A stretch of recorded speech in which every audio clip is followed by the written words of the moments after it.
Escucha este dato. El PIB del primer trimestre cayó 4,5% interanual. Se redujo por quinto trimestre consecutivo y bajó hasta un nivel similar al que tuvo en el primer trimestre de 2007.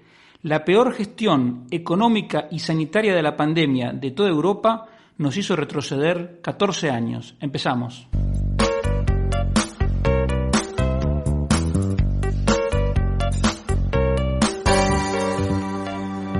Economía Hoy, con Diego Barceló. Hola, bienvenido a esta nueva y última edición de la temporada de Economía Hoy, como siempre con la ayuda fundamental de Miguel Martínez en el control. Recuerda que en redes sociales me puedes encontrar como @DieBarceló, tanto en Twitter como en Instagram y en Parler. Y en Facebook, YouTube, Telegram y LinkedIn me encuentras por Barceló y Asociados. En Telegram te puedes suscribir al canal gratuitamente para recibir todos los artículos que publico y más material. Y como siempre te digo, en la página de Facebook de Radio Intereconomía Asturias puedes encontrar los audios de este y de todos los programas que se emiten desde esta radio. La primera noticia económica que merece ser comentada es la de la reducción de las plazas para los viajes del Imserso. Concretamente, el gobierno decidió recortar en 122.000 el número de plazas para este tipo de viajes que, por si no lo sabes, son viajes subsidiados para pensionistas. Y este es el típico ejemplo en el que se observa una lamentable falta de coherencia o de endeblez en la defensa de los principios que alientan una economía de libre mercado. ¿Por qué te digo esto? Porque gente que podríamos considerar del espectro liberal conservador ha criticado esta medida con unos argumentos en extremo peregrinos, como que nuestros mayores son los que más han sufrido la pandemia y que ahora se merecen como un tiempo de recreo, de un tiempo para desconectar, que las ayudas que justo esto es recortar un dinero que va al sector del turismo, que es uno de los más golpeados, etcétera, etcétera, etcétera. Pero vamos a ver. Que al sector del turismo esta medida le moleste es evidente, porque es menos clientela que van a tener, es verdad. Pero yo pregunto, ¿en qué cabeza cabe que un país quebrado como España, donde en particular el sistema de seguridad social está quebrado y es insostenible, y por eso la Comisión Europea permanentemente está pidiendo reformas que garanticen su sostenibilidad, un país, como digo, con un 125% del PIB de deuda pública y que tiene el mayor déficit fiscal de Europa, lo tuvo el año pasado, lo tendrá en 2021 y también lo tendrá en 2022. Entonces mi pregunta es, ¿en qué cabeza cabe que con las cuentas públicas destrozadas, como tiene España, haya dinero para subvencionar viajes a nuestros mayores? La crítica que habría que hacerle al gobierno no es porque redujo 122.000 plazas, es porque no redujo todas. Porque los viajes del Imserso subvencionados se van a pagar con deuda pública, y esa deuda pública, a su vez, en el mejor de los casos, se va a pagar con el fruto del trabajo de la gente a través de impuestos. ¿Y por qué te digo en el mejor de los casos?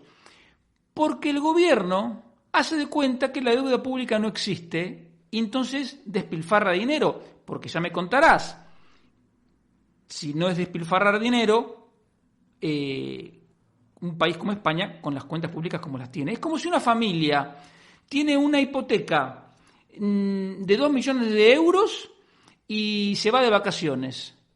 Y además con el jefe de familia desempleado. Sería una locura. Y entonces, ¿a quién se le ocurriría decir, no, es que estuvo muy estresado cuando perdió el trabajo, ahora necesita un tiempo de recreo, tiene que irse una semana al Caribe? Sería demencial. Bueno, eso es lo que está haciendo el gobierno. El cardenal Richelieu decía en su obra de consejos de política que los problemas son de dos tipos. Cuando se prevén son fáciles y cuando no son insolubles. Entonces el gobierno se da cuenta que este problema no existe, pero existe. Y entonces, un día, si no se toman las medidas a tiempo, no es que va a haber que recortar los viajes del inserso, va a haber que recortar lo esencial, es decir, pensiones, es decir, educación, es decir, salud, como pasó en Grecia cuando quebraron. Entonces, los primeros que deberían rechazar esta demagogia irresponsable de los viajes del inserso son los propios pensionistas. Si no quieren que a sus hijos y a sus nietos les recorten los servicios de salud, servicios de educación, o que les aumenten los impuestos en el futuro cuando el tema de la deuda pública, en el peor de los casos, estalle. Y, digamos, no nos podemos olvidar de otra cosa. Nuestros mayores son el sector de la sociedad que más se beneficia de la solidaridad del resto de la sociedad. Todos los que trabajan pagan 1/3 de su salario para que se puedan pagar las pensiones. Y además pagan impuestos con los que se financia el servicio de salud. Ahora yo digo, ¿es necesario que después de todo ese esfuerzo, encima se emita deuda pública para pagar los viajes del inserso? No. Y, de la misma manera que me digan que esto perjudica al sector de hostelero, y yo digo, ¿y el sector de las peluquerías? ¿Y el sector de las zapaterías? ¿Y el sector de los cines? ¿Y el sector el que quieras? Entonces, no, el gobierno gestionó mal, sí, que debería haber compensado a los sectores a los que les prohibió trabajar, también, pero esto de empezar a repartir limosnas, subsidios, no, y la gente, unos apoyando el subsidio para uno, no, eso es un sálvese quien pueda. Y reitero lo de la endeblez de los principios, porque yo conocí gente que se consideraba liberal, pero que estaba a favor de los subsidios al deporte que practicaban sus hijos. Entonces, claro, pero ¿qué liberalismo es ese de subsidien a nadie, pero a mí sí? Eso es una desfachatez, eso es una incoherencia, eso es ridículo.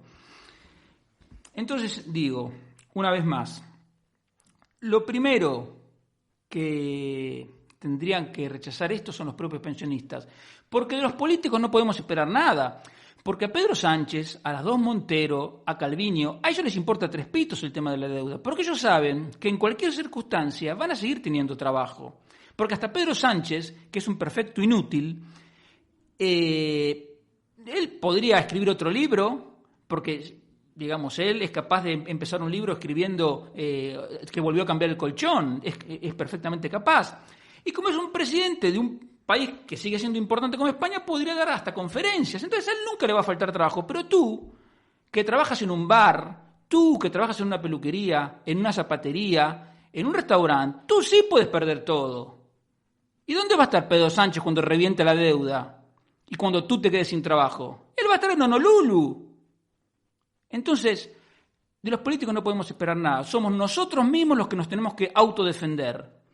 Y no podemos caer porque esta idea yo la compartí en Twitter, entonces una persona que normalmente está de acuerdo con mis opiniones me dice, claro, pero ahora no queremos ser solidarios con los mayores, entonces mañana vamos a alegar que no hay que pagarle, que los que no tengan hijos no paguen para la educación de los demás, y no sé qué. Bueno, eso es un disparate. Si tenemos las ideas claras, tenemos que admitir que en algunos casos hay gastos que nos benefician, pero que son injustos. Entonces tenemos que ser coherentes, porque, te repito, el tema de la deuda está ahí, y si revienta, ojalá que no reviente, pero si revienta, las consecuencias las vamos a pagar nosotros. Segundo tema que te quiero comentar, que es bastante, a ver si es un poco confuso. Los periodistas, siempre buscando el titular llamativo, esta semana publicaron: Chipre y Lituania superaron en PIB per cápita a España. Y tú dices, ya sabemos que estamos en el horno, pero tanto, como para que nos supere Chipre y Lituania? Entonces, ¿qué pasa? Lo primero que hay que hacer en estos casos es ir a los datos, porque si no es guitarrear, es decir, tocar la guitarra como si fuese a cantar una canción. No. Miramos los datos. Fui al Eurostat, cogí los datos de 31 países europeos, es decir, los 27 de la Unión Europea, más Suiza, Noruega, Turquía y Serbia, y la media de la Unión Europea. Bueno, en 2019 y 2020, España ocupa el puesto 15. Bueno, 16 porque en realidad estamos por debajo de la media europea. Y prácticamente no hubo cambios en las posiciones. Simplemente Suecia y Holanda intercambiaron sus posiciones, o sea, Suecia pasó al sexto. Finlandia y Austria también intercambiaron sus posiciones, pero son países que tienen un ingreso muy superior al de España, prácticamente casi del doble, 80% más, o sea que, digamos, nada. Entonces, y todos estos países, Chipre y Lituania especialmente, que son los que decían que habían superado, están por debajo. Entonces, ¿qué pasa? Pasa que hay una cosa que se llama la paridad del poder de compra. ¿Y esto qué es? El euro, nosotros compartimos el euro con varios países y aquí un euro te alcanza con suerte para un café. En realidad es cada vez más difícil conseguir un café a un euro, pero digamos que en un bar de carretera barato, a lo mejor, bueno. Si tú vas a Suecia, un euro, Suecia no es el mejor ejemplo porque no tiene el euro. Finlandia o Irlanda, un euro no te alcanza para nada. Pero si tú vas a Bulgaria, que tiene su propia moneda pero está atada a un tipo de cambio fijo con el euro, o sea que es como si tuviera el euro, o si te quieres ir más allá, si te vas con un euro a Bolivia, en Bolivia comes con un euro. Entonces, algunos economistas dijeron, no tiene sentido comparar el Producto Interior Bruto per cápita en euros simplemente, porque esos euros en cada país pueden comprar cosas distintas, una distinta cantidad de cosas. Tú con 1.000 euros en España compras una cantidad de cosas, en Irlanda o Finlandia compras mucho menos, pero en Bulgaria o en Grecia compras mucho más. Bien. Entonces, inventaron un cálculo teórico, porque es incomprobable, que es ¿cuál sería el PIB y consecuentemente el PIB per cápita si todos los países tuvieran el mismo poder de compra? Es decir, si con 1.000 euros compraras exactamente lo mismo aquí, en Grecia, en Portugal, en Irlanda, en Finlandia, etc. Entonces, en ese cálculo teórico, ¿qué ocurre? Que los países que a nosotros nos resultan caros, como Luxemburgo, Suiza, Irlanda, Noruega, cuando hacen esta transformación a un nivel de precios común, el PIB se les reduce. Y los países que nos resultan baratos, como Serbia, Turquía, Bulgaria, Rumanía, con este cálculo el PIB les sube. Porque claro, cuando tú ves que el salario promedio en Bulgaria ronda los 500 euros y tú dices, ¿cómo es posible entonces que un ingeniero gane 550 euros, 600 euros? ¿Cómo es posible? ¿Cómo vive? Y claro, vive porque todo es más barato. Entonces, cuando tú unificas el nivel de precios, insisto, es un cálculo teórico, te da que las diferencias se achican. Vale. Y entonces, en ese cálculo teórico, que sirve para pocas cosas y yo normalmente no lo uso en mi trabajo profesional, te resulta que sí, efectivamente, Chipre, Eslovenia, Estonia y Lituania nos superaron en 2020. Pero la realidad es que el lituano tiene un PIB de 17.500, PIB per cápita de 17.500 euros y nosotros uno de casi 24.000. Por más cálculo teórico que le digamos al lituano, muy bien lituano, usted ha superado a España, porque ahora igual la diferencia es de pocos cientos de dólares, pero digamos, ha superado España. Y el lituano dice, ¿y a mí qué me importa? Si él sigue teniendo 17.500 y si viene acá, todo le va a salir más caro y va a estar peor que en Lituania.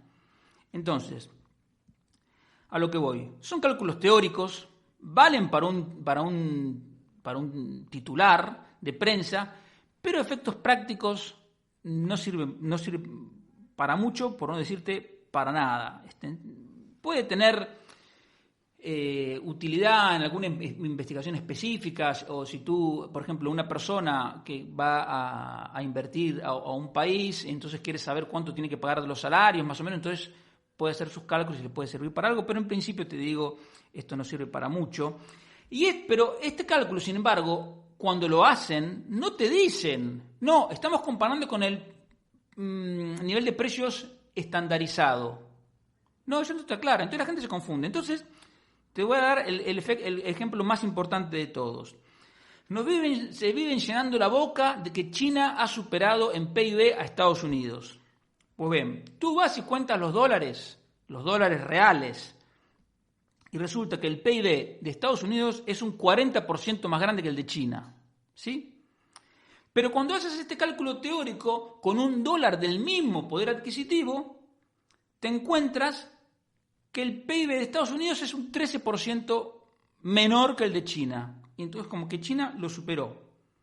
Pero la realidad, ¿cuál es? Que el chino sale de China y con su dólar puede comprar muchísimo menos. Y entonces ese liderazgo mundial, según este cálculo teórico, no le sirve para nada. Porque con sus dólares no puede comprar lo mismo que dentro de China. Entonces, a lo que voy. Yo soy el primero en criticar al gobierno cuando hace las cosas mal, pero decir que nos superó Chipre y Lituania no tiene ningún sentido. Como decir que China superó a Estados Unidos no tiene ningún sentido, y ojalá no lo vivamos, porque realmente si algún día China, que es una dictadura, que están cerrando periódicos en Hong Kong, un periódico a favor de la democracia, lo están cerrando porque son un gobierno totalitario, el día que China realmente sea el líder mundial, ojalá no lo veamos, pues va a ser el mundo va a ser un lugar mucho más peligroso.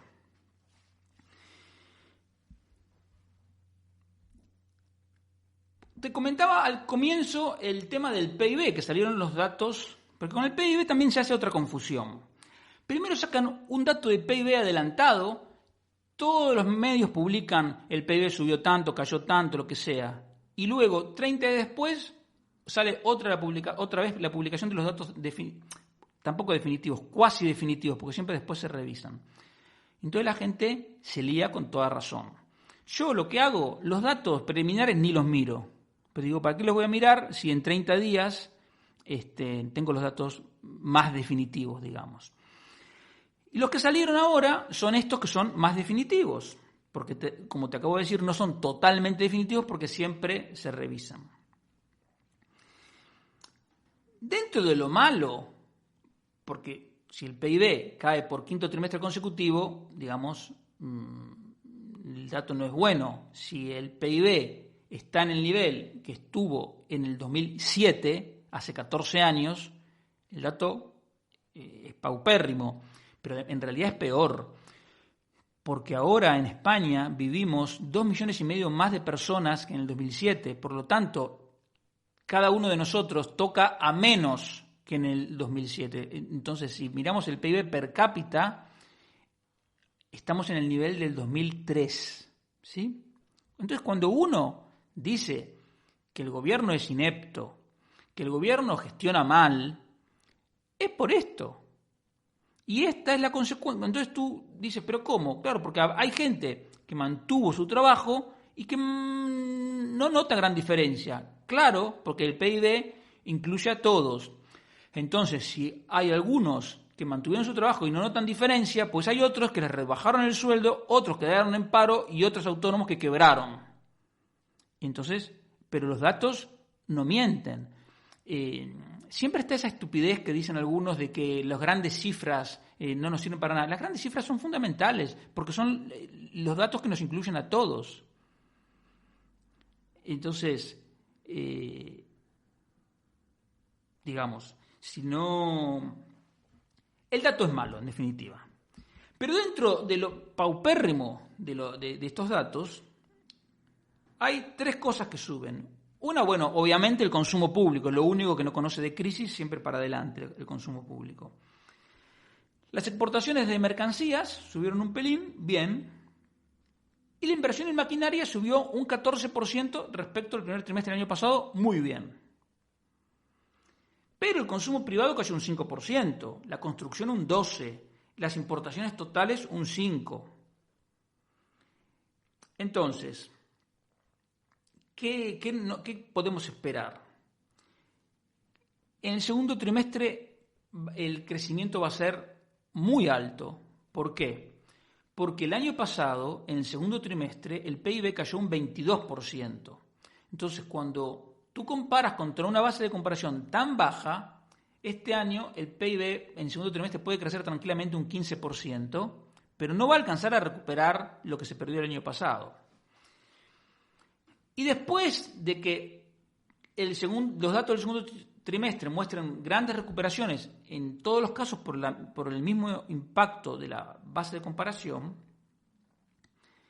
nos encontraremos con una realidad más dura en el segundo semestre del año, pero así todo va a ser de recuperación. Ahora, en un momento me voy a detener en esto. Pero antes, te quería comentar lo siguiente. Te acabo de decir que el consumo público, que no es todo el gasto público, el consumo público, que forma parte del PIB, ha seguido creciendo durante la crisis. Bien, entonces se me ocurrió pensar cuánto es el consumo público como proporción del PIB total ahora y a lo largo de los últimos 30 años, 40 años.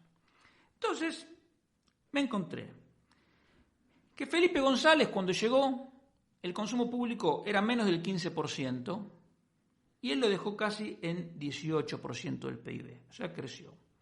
Después vino Aznar y lo redujo casi un punto porcentual, es decir, lo bajó del 17%.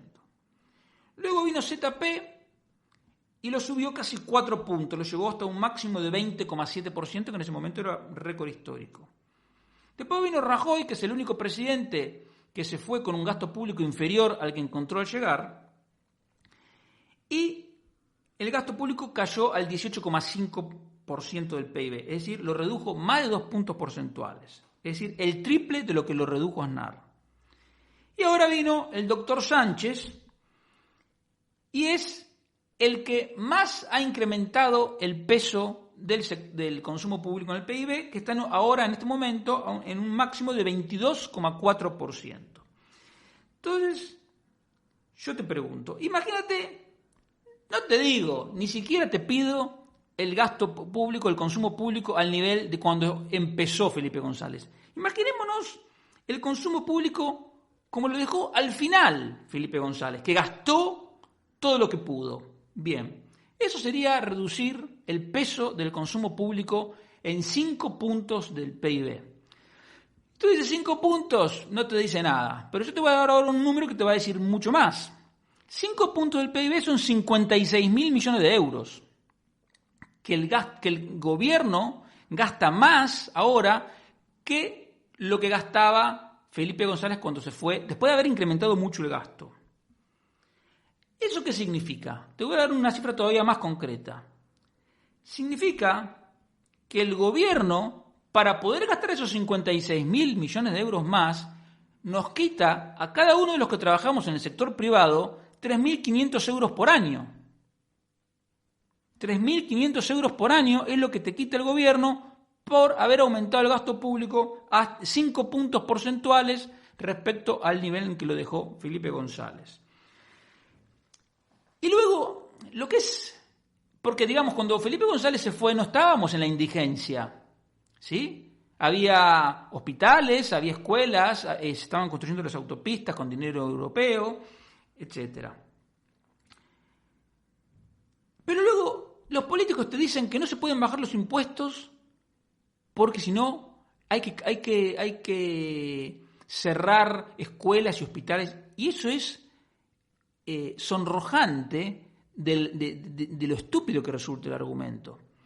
Porque, mira lo siguiente, ¿sabes cuánto recaudó el impuesto de sociedades en el 2019? Porque obviamente en el 2020, como fue un año horrible, fue menos. En el 2019 no llegó a 24.000 millones de euros. Es decir, que con este dinero de más que está gastando el gobierno, que me atrevo a decir que es todo despilfarro, porque son subvenciones a sindicatos, subvenciones a organizaciones patronales, los viajes del IMSERSO que te acabo de comentar, subvenciones al cine, subvenciones a cualquier cosa. Con eso, con la mitad de eso, se podría eliminar por completo el impuesto de sociedades. ¿Tú te imaginas lo que sería España sin impuesto de sociedades? Solo con la mitad. Y el IRPF se podría recortar a menos de la mitad. Si volviéramos a llevar el gasto, el consumo público al nivel en el que lo dejó Felipe González. Eso es otra forma de que veas que los grandes números no te son ajenos. Esos 56.000 millones de euros que gasta el gobierno de más, que yo sé que es una cifra inabarcable, es difícil hasta escribirla, significa que tú pagas 3.500 euros de más de lo que deberías pagar. Y tú me dirás, no, yo no porque gano menos de 1.500 euros por mes. Ya te expliqué, no lo voy a repetir, pero ya expliqué que un asalariado que cobre 1.400 euros, soltero, paga de impuestos sin contar IRPF, o sea, suponiendo que le devuelvan todo lo que paga IRPF, paga más de 8.000 euros por año de impuestos. Entonces tú, aunque seas un mileurista, estás pringando y estás pagando la demagogia y la inoperancia de los políticos. Por eso lo que te conviene siempre es pedir que el Estado retroceda, no que avance, porque lo estás pagando y tú estás viviendo peor de lo que podrías vivir. Tú estás buscando a algún amigo que te comparta la clave de Netflix para ahorrarte 9 euros por mes porque los políticos te quitan y te roban ese dinero que tú te ganaste trabajando. No puedes tener Spotify porque los políticos te roban ese dinero que tú te ganaste trabajando. Entonces, el Estado y el gobierno es, en términos económicos, nuestro enemigo. Entonces, no lo queremos, tiene que reducirse. Y lo primero que tenemos que hacer es, cada vez que nos ofrezcan una nueva prestación, un nuevo subsidio, una nueva ayuda, decir no. No, porque no quiero seguir pringando.